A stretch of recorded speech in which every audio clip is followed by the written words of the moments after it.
আজকে বানাবো বজুরি ট্যাংরা ঝাল। প্রথমে কড়াইতে সর্ষের তেল দিয়ে লম্বা করে দুটো আলু কেটে রেখেছি, ভাজা করে নেব। আগে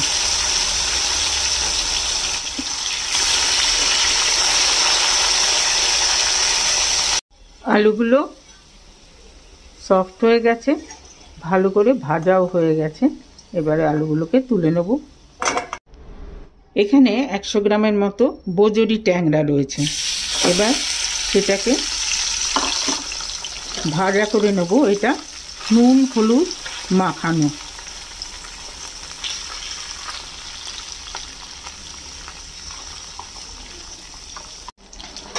মাছটা হালকা করে ভাজা হয়ে গেছে, বেশি করে ভাজা করব না।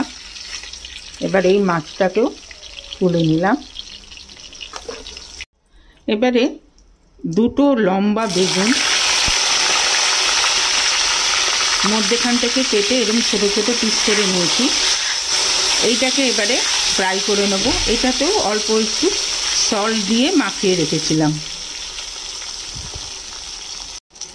বেগুনটাও ভাজা হয়ে গেছে, এইটাকেও তুলে নেব।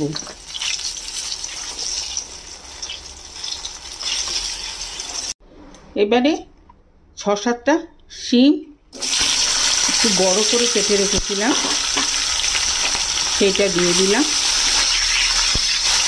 এটাও একটুখানি ভাজা করে নেব। এটার মধ্যে কিন্তু কোনো সল্ট দিইনি। শিমটা হালকা করে ভাজা হয়ে গেছে। এটার মধ্যে দিয়ে দেব 3টে টমেটো। একটু নাড়িয়ে দেব, দিয়ে এটাকে ঢাকা দিয়ে দেব।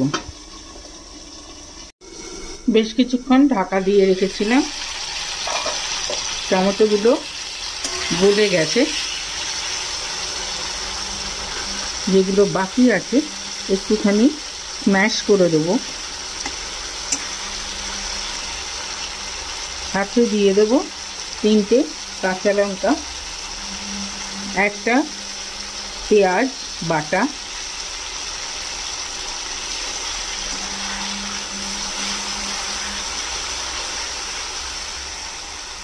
এক চামচ হলুদের গুঁড়ো, 1 চামচ একদম উঁচু উঁচু লঙ্কার গুঁড়ো।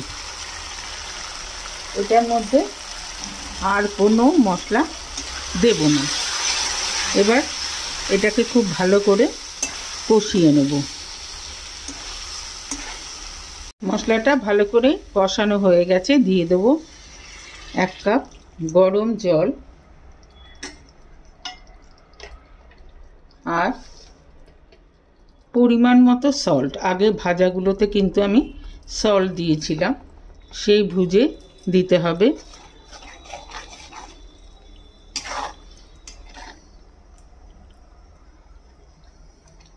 ঝোলটা ফুটতে শুরু করেছে। এবারে এই যে ভাজা করে রেখেছিলাম বেগুন, মাছ আর আলু, সবগুলোই দিয়ে দিলাম। দিয়ে হালকা হাতে এগুলোকে মিক্স করব, যেন মাছ ভেঙে না যায় বা বেগুন ঘাটা ঘাটা যেন না হয়ে যায়।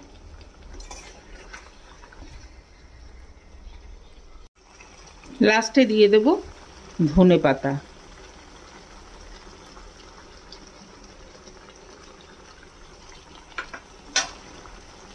দিয়ে হালকা করে মিশিয়ে দেব। এই ঝোলটা একটু গা মাখা হয়, খেতে কিন্তু দারুণ লাগে। কেমন লাগলো রেসিপি?